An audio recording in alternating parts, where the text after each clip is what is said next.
Dragons मर चुके हैं और इनके बिना टारगेरियन की ताकत कमजोर हो रही है, पर फिर भी तलवार और अपनी सेना के दम पर टारगेरियन सल्तनत आज भी पूरे वेस्टरोस पर राज कर रही है।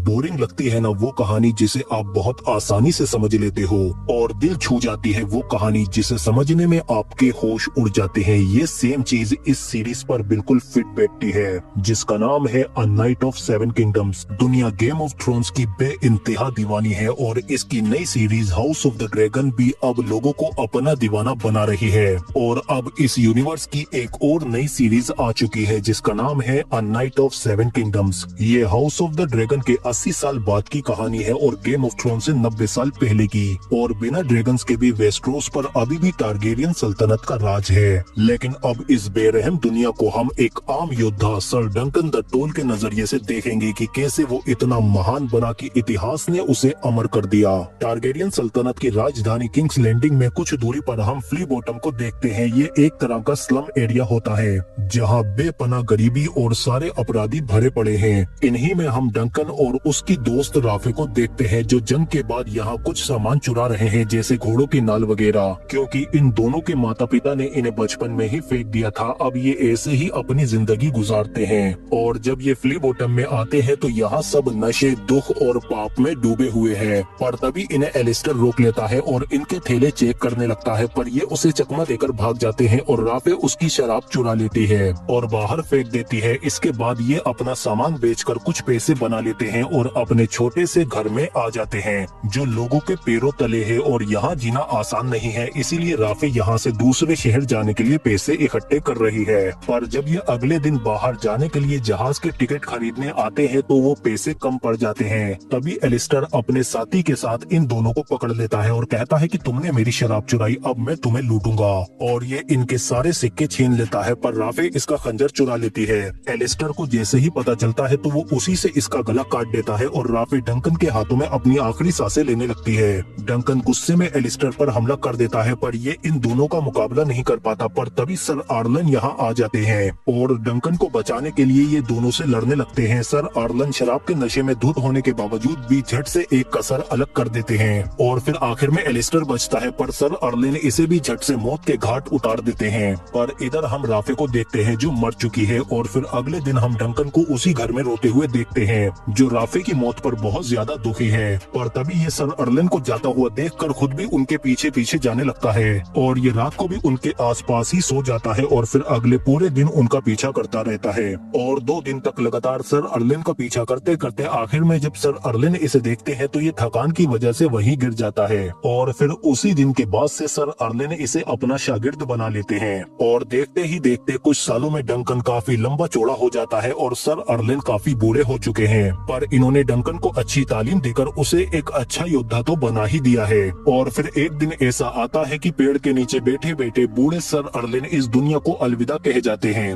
डंकन के लिए सर आर्लन पिता समान थे, पर ये भी अब इसे छोड़ गए। डंकन अपने गुरु को पूरी इज्जत के साथ दफना देता है और फिर इसके बाद ये डिसाइड करता है कि ये भी अपने उस्ताद की तरह एक महान योद्धा बनेगा। जल्दी ही शहर में प्रतियोगिता का मुकाबला होने वाला है, इसीलिए डंकन अपने उस्ताद के तीनों घोड़े लेकर शहर की तरफ निकल जाता है। पर रात को जब ये खाने के लिए एक सराय में आता है तो वहाँ इसे एक छोटा लड़का मिलता है। डंकन इसे अपने घोड़े पार्क करने के लिए देकर अंदर चला जाता है, पर वहाँ अंदर एक टारगेरियन राजकुमार डीरोन शराब के नशे में धुत होता है। तभी ये डंकन से कहता है कि मैंने तुम्हें अपने सपने में देखा है तो मुझसे दूर ही रहना। इसके बाद डंकन जब खाना खाकर अस्तबल में आता है तो वो लड़का इसके घोड़ों के साथ खेल रहा होता है, जिस पर डंकन गुस्सा करने लगता है। पर ये लड़का कहता है कि आप एक योद्धा हैं और आप शहर में मुकाबले के लिए जा रहे हैं, तो मुझे भी अपने साथ ले चलिए, मैं आपका शागिर्द बन जाऊंगा। पर डंकन कहता है कि मुझे शागिर्द की जरूरत नहीं है, इसीलिए ये इसे एक सिक्का देकर यहाँ से चला जाता है। और फिर अगले दिन हम देखते हैं कि डंकन अपने उस्ताद के तीनों घोड़ों के साथ जल्दी ही शहर पहुँच जाता है। पर यहाँ आने पर इसे पता चलता है कि यहाँ तो मुकाबले के लिए लोगों की भीड़ लगी हुई है। डंकन मुकाबले में हिस्सा लेने के लिए यहाँ के संचालक से बात करने के लिए जाता है, पर वो कहते हैं कि मुकाबले में हिस्सा लेने के लिए तुम्हें साबित करना होगा कि तुम एक योद्धा हो, क्योंकि इन मुकाबलों में शाही घराने भी हिस्सा लेंगे। तो अगर कोई तुम्हारी सिफारिश कर देगा कि तुम एक योद्धा हो तो मैं तुम्हें भी मुकाबलों में शामिल कर लूंगा। अब जाओ यहाँ से। डंकन इसके बाद यहाँ कई लोगों से सिफारिश के लिए मिलता जानता है पर कोई भी इसके गुरु को नहीं जानता, तो इसे क्या जानेगा। तभी यहाँ से गुजरते हुए डंकन स्टेफन और रेमन दो कजिन को देखता है जो आपस में मुकाबले की ट्रेनिंग कर रहे हैं। रेमन को बुरी तरह से मारने के बाद स्टेफन डंकन से कहता है कि तुम आओ लड़ो मुझसे, पर डंकन मना कर देता है कि मुझे कुछ जरूरी काम है। इसके बाद ऐसे ही शाम हो जाती है पर सिफारिश के लिए इसे कोई नहीं मिलता। तभी यहाँ की एक औरत रेड इससे कहती है कि अच्छे योद्धा जल्दी ही मर जाते हैं, तो अपना ख्याल रखना नाइट। और फिर रात को डंकन जब एक ड्रामे में आता है तो वहाँ एक लड़की ड्रैगन का नाटक दिखा रही होती है और डंकन उससे काफी इम्प्रेस हो जाता है और फिर उसे देखते हुए बाहर चला जाता है। और तभी बाहर इसे रेमन मिल जाता है जो इससे काफी मुतासिर है, इसीलिए ये डंकन को एक जश्न में ले जाता है। पर ये जश्न लेनल बराथियन का है और बराथियन नाम सुनते ही आप समझ गए होंगे कि ये किस घराने का है। पर डंकन को इससे कोई फर्क नहीं पड़ता, वो तो बस ठूस ठूस कर खाना खाने में लगा हुआ है, इसीलिए ये लेनल बराथियन की नजरों में आ जाता है। और फिर जब लेनल बराथियन इससे पूछता है तो डंकन इसे अपनी पूरी स्टोरी सुना देता है, पर लेनल खुद नशे में धुत है, इसीलिए ये डंकन को अपनी ही स्टोरी सुनाकर पकाने लगता है। दरअसल डंकन यहाँ जिस से भी मिल रहा है ये सब आखिर में कनेक्ट होने वाले हैं, तो इसीलिए ध्यान रखना। और फिर यहाँ से निकलने के बाद डंकन जब अपने घोड़ों के पास आता है तो वहाँ इसे वही लड़का मिलता है जो इससे कहता है कि मुझे अपना शागिर्द बना लो, बिना शागिर्द के आप मुकाबला नहीं लड़ पाएंगे। जिस पर डंकन कहता है तेरा नाम क्या है, ये अपना नाम एक बताता है। डंकन कहता है ठीक है, अगर तू मेरी बातें मान रहा है तो मैं तुझे अपना शागिर्द बना लेता हूँ, पर मैं एक बंजारा योद्धा हूँ। जिस पर एक कहता है कि मुझे कोई परेशानी नहीं। और फिर रात को इन्हें एक टूटा तारा दिखता है जब ये पेड़ के नीचे सोने वाले थे। तभी एक डंकन से कहता है कि तुम अब मुकाबला जरूर जीतोगे। और फिर अगले दिन हम देखते हैं कि यहाँ पर टारगेरियन घराने के राजकुमार भी आ जाते हैं, जिनमें बेलर टारगेरियन और उसका भाई मेकार टारगेरियन भी है। डंकन भी यहाँ खड़े खड़े सब देख रहा होता है। तभी इसके पास मेकार का बेटा एरियन आकर कहता है कि मेरा घोड़ा संभालो, पर डंकन कहता है कि मैं अस्तबल में काम नहीं करता माय लॉर्ड, मैं एक योद्धा हूँ। जिस पर एरियन इसकी हालत पर कहता है कि योद्धाओं के इतने बुरे दिन आ गए। और फिर इसके जाने के बाद डंकन को भी अंदर जाने का रास्ता साफ मिल जाता है और ये फौरन चुपके से अंदर चला जाता है। और इधर मेकार परेशान है क्योंकि इसका एक बेटा एडियन तो यहाँ आ गया है पर दो बेटे अभी भी नहीं आए हैं। पर बेलार कहता है कि तुम्हारे दोनों बेटे डीरोन और एगोन जल्दी ही आ जाएंगे। वैसे इन मुकाबलों में हमें एरियन के बजाय डीरोन की ज्यादा जरूरत थी। तभी ये डंकन को देख लेते हैं जो यहाँ इनकी बातें सुन रहा था। मेकार इसे अंदर बुलाते हैं तो डंकन इसे अपने बारे में बताने लगता है कि मैं यहाँ मुकाबले में हिस्सा लेने आया हूँ। मेरे गुरु सर आर्लेन थे पर उन्हें यहाँ कोई नहीं जानता। तभी बेलार टारगेरियन कहता है कि मैं उन्हें जानता हूँ, मैंने उन्हें किंग्स लैंडिंग में मुकाबले करते हुए देखा था और इसीलिए बेलार इसकी सिफारिश कर देता है, जिससे डंकन को आखिरकार प्रतियोगिता में हिस्सा मिल जाता है। और यहीं से अब आगे होने वाली तबाही का बीज डल चुका है। बेलार टारगेरियन का ये फैसला पूरी टारगेरियन सल्तनत की किस्मत बदल देगा। दरअसल मेकार का बेटा डीरोन टारगेरियन डंकन को उस सराय में नशे में धुत मिल चुका है, पर उसे डंकन पहचान नहीं पाया और इसे अभी भी नहीं पता है डीरोन और एगोन के बारे में कि वो कैसे दिखते हैं। इसके बाद एग भी यहाँ आ जाता है क्योंकि इस कर्तव्य वाली लड़की से ये भी काफी इम्प्रेस है। इसे इसकी कठपुतली का नाटक काफी पसंद है। और फिर डंकन इस लड़की को अपनी शील्ड में कलर भरने के लिए दे देता है। और फिर इसके बाद जब ये बाहर आते हैं तो लेनल बराथियन इन्हें अपने साथ ले जाता है कि मेरी मदद करो रस्सा कसी को जीतने में। और फिर डंकन अपनी पूरी जान लगा देता है रस्सी खींचने में और ये आखिर में जीत ही जाते हैं। और फिर इसके बाद रात को हम देखते हैं कि डंकन को मुकाबले के लिए आर्मर की जरूरत है, इसीलिए ये स्टीली के पास आ जाता है। स्टीली इसे आर्मर तो दिखा देता है पर डंकन के पास पैसे कम होते हैं, इसीलिए ये मजबूरन अपने घोड़े को बेच देता है क्योंकि बिना आर्मर के ये मुकाबला नहीं जीत पाएगा। पर ये अपने घोड़े से वादा करता है कि मुकाबला जीतकर मैं तुम्हें वापस जरूर खरीद लूंगा।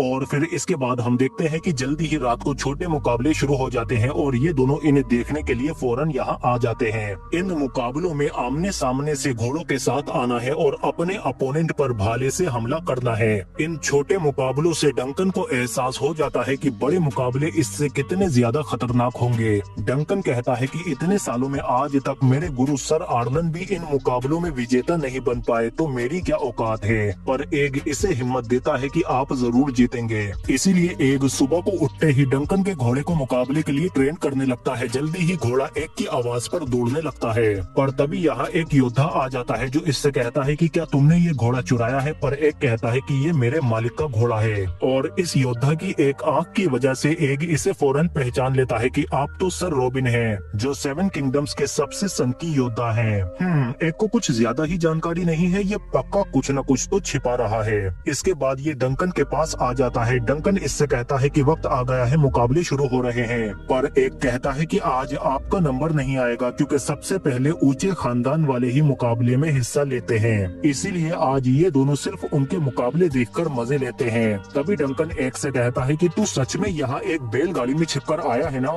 एक कहता है मुझे इस बारे में बात नहीं करनी। इसके बाद बारी आती है टारगेरियन प्रिंस एरियोन की, और इसके आते ही पूरा माहौल इंटेंस हो जाता है। इसे देखकर लग रहा है कि ये कोई रहम नहीं दिखाने वाला। और फिर जैसे ही मुकाबला शुरू होता है तो पहले हमले से एरियोन बड़ी आसानी से बच जाता है। पर इसके बाद जब ये दोनों घूमकर वापस आते हैं तो एरियोन इस बार घोड़े के गले में ही भाला आर पार कर देता है, जिसके नीचे दबकर उसका मालिक हार जाता है। और ये भयानक मंजर देखकर एक कहता है कि मुझे यहाँ से जाना है। तभी अंदर से एक बूचर आता है जो इसे मार देता है। यहाँ से बाहर निकलने के बाद एक डंकन से कहता है कि मैं कठपुतली का नाटक देखने जा रहा हूँ और आते हुए आपकी ढाल भी ले आऊंगा। डंकन इसे भेज देता है और खुद रेमन के साथ चला जाता है। और इधर नाटक शुरू होते ही आज वो लड़की ड्रैगन से लड़ रही होती है। तभी यहाँ एरियोन भी आ जाता है और इसके सामने ही वो लड़की ड्रैगन को मार देती है, जिससे एरियोन को गुस्सा आ जाता है। और फिर तभी एक डंकन के पास भागकर जाता है और उससे कहता है कि जल्दी चलो, वो एरियोन उसे मार रहा है। जिसके बाद डंकन जब यहाँ पर आता है तो एरियोन उस लड़की की उंगलियां तोड़ रहा होता है, जिसे देखकर डंकन गुस्से में एरियोन पर हमला कर देता है और इसे बुरी तरह से मारता है। पर सिपाही जल्दी ही आकर इसे पकड़ लेते हैं।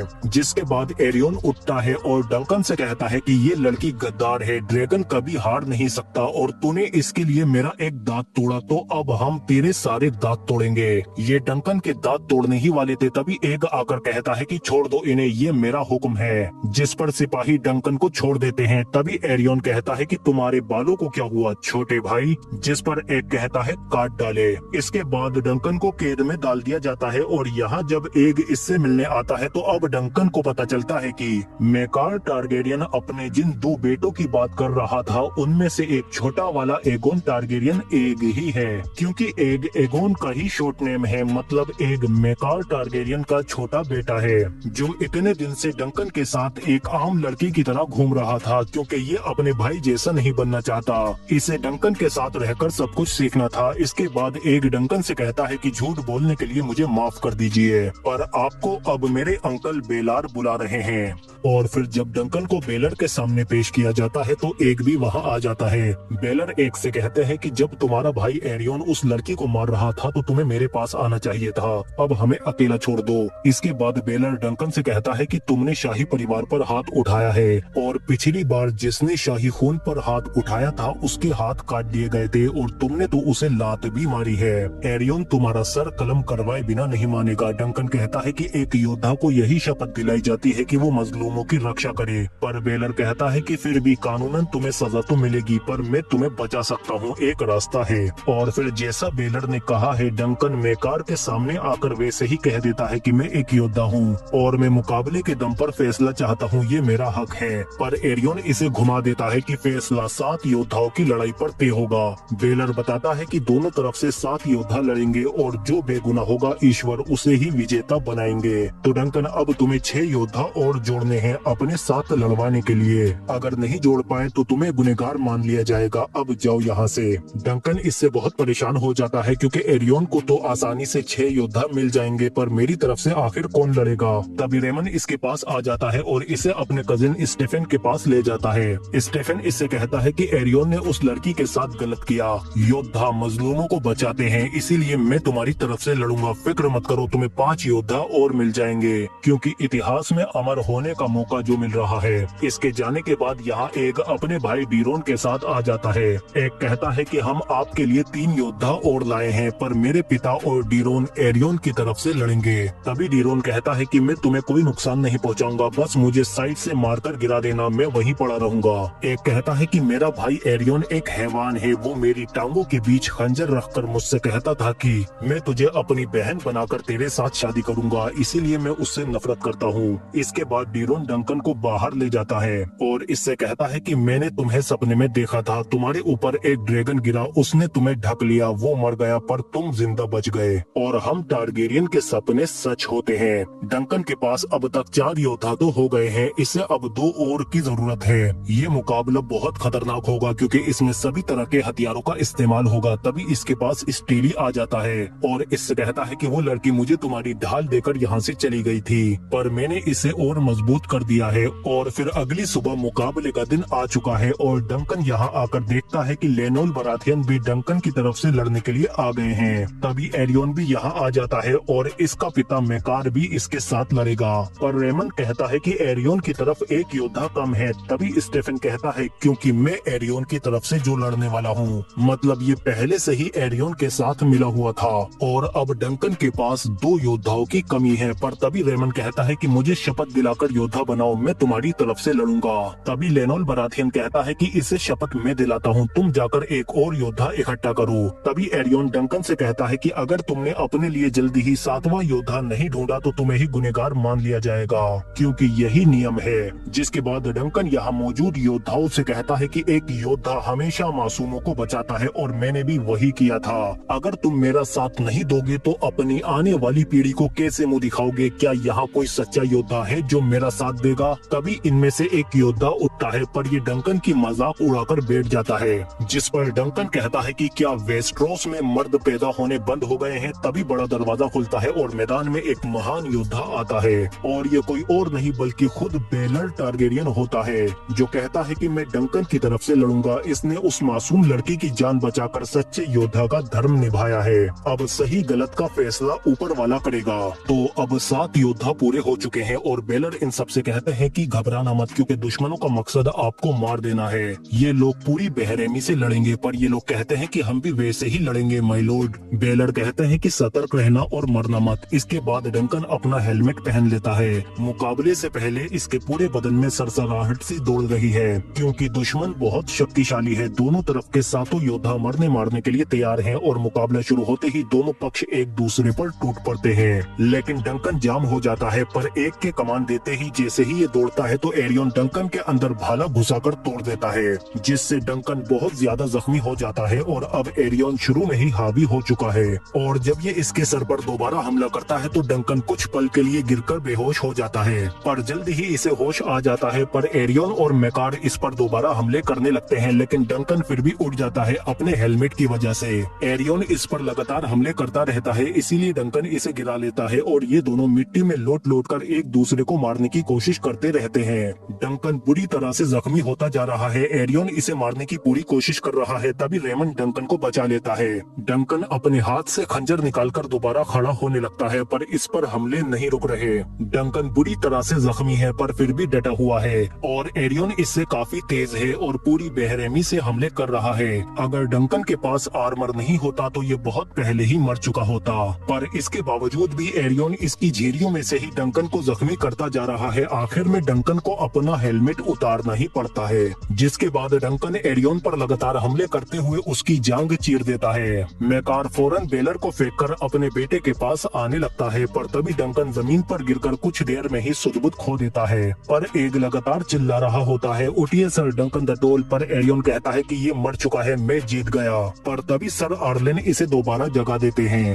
और सर डंकन द टोल एक बार फिर से उठ जाता है और अब पूरी भीड़ इसे सपोर्ट करने लगती है। एरियन गुस्से में इसका सर काटने की कोशिश करता है, पर डंकन इसे पकड़कर गिरा लेता है और फिर इसकी शील्ड से इसे मार मारकर इसका हेलमेट खोल देता है और फिर पूरी ताकत के साथ इस पर लगातार घूंसे बरसाने लगता है, जिस पर एरियन हार मान लेता है और फिर डंकन अपने साथियों की तरफ देखता है। इसी बीच मेकार बेलर के सर पर जोर से हमला कर देता है। डंकन एरियन को उठाता है और सबके सामने उससे कबूल करवाता है। एरियन कहता है कि मैं अपना आरोप वापस लेता हूँ और इस तरह आखिरकार एक मामूली योद्धा सर डंकन द टोल जीत जाता है। इसके बाद स्टीली और रेमन इसे फौरन यहाँ से ले जाते हैं। स्टीली कहता है कि इसके जख्म बहुत गहरे हैं, इनमें गर्म तेल डालना होगा। तभी बेलर आकर कहते हैं कि तेल नहीं शराब, गर्म तेल से ये मर जाएगा।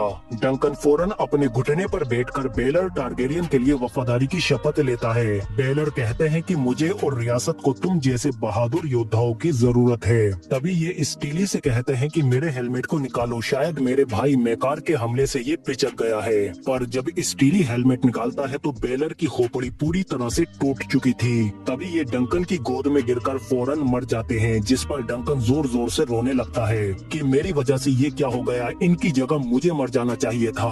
और इसके कुछ टाइम बाद हम देखते हैं कि बेलर टारगेरियन का अंतिम संस्कार कर दिया जाता है। मेकार खुद अपने भाई का कातिल बन चुका है। इसके बाद डंकन बेलर टारगेरियन के बेटे के पास आता है और उससे कहता है कि आपके पिता एक महान योद्धा थे, जिस पर बेटा कहता है कि उनमें एक महान राजा बनने की काबिलियत थी, फिर ऊपर वाला तुम्हारी जगह उन्हें क्यों ले गया।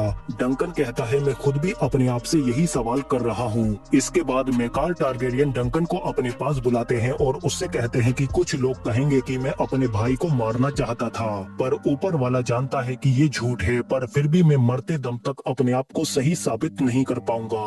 अब रियासत में जो भी बुरा होगा लोग यही कहेंगे कि अगर बेलार होते तो ऐसा नहीं होने देते। मेरा छोटा बेटा एग तुम्हें पसंद करता है और तुम्हारे बिना वो किसी और से नहीं सीखेगा, इसीलिए तुम मेरी शपथ लोगे और एगोन यानी एग तुम्हारा शागिर्द बनेगा। पर डंकन कहता है माफ कीजिए माय लॉर्ड, पर अब से मैं राजकुमारों से दूर ही रहूंगा, इसीलिए आपके साथ नहीं आ सकता। इसके बाद हम एग को देखते हैं जो सारी बातें सुन चुका है और ये अपने भाई एरियन से बहुत नफरत करता है, इसीलिए सोते हुए उसे मारने की कोशिश भी करता है। पर यहाँ पर इसके पिता मेकार होते हैं, जिससे एग रुक जाता है। इसके बाद डंकन मेकार से दोबारा मिलने आता है और कहता है कि मैं एग को सिखाने के लिए तैयार हूँ, पर वो मेरे साथ बंजारों की तरह ही सीखेगा, इससे हमें नए अनुभव मिलेंगे। पर मेकार कहता है कि मेरे बेटे की रगों में ड्रैगन का खून है और वो बंजारों और भिखारियों की तरह जंगल में नहीं सोएगा, इसीलिए अब तुम यहाँ से जा सकते हो।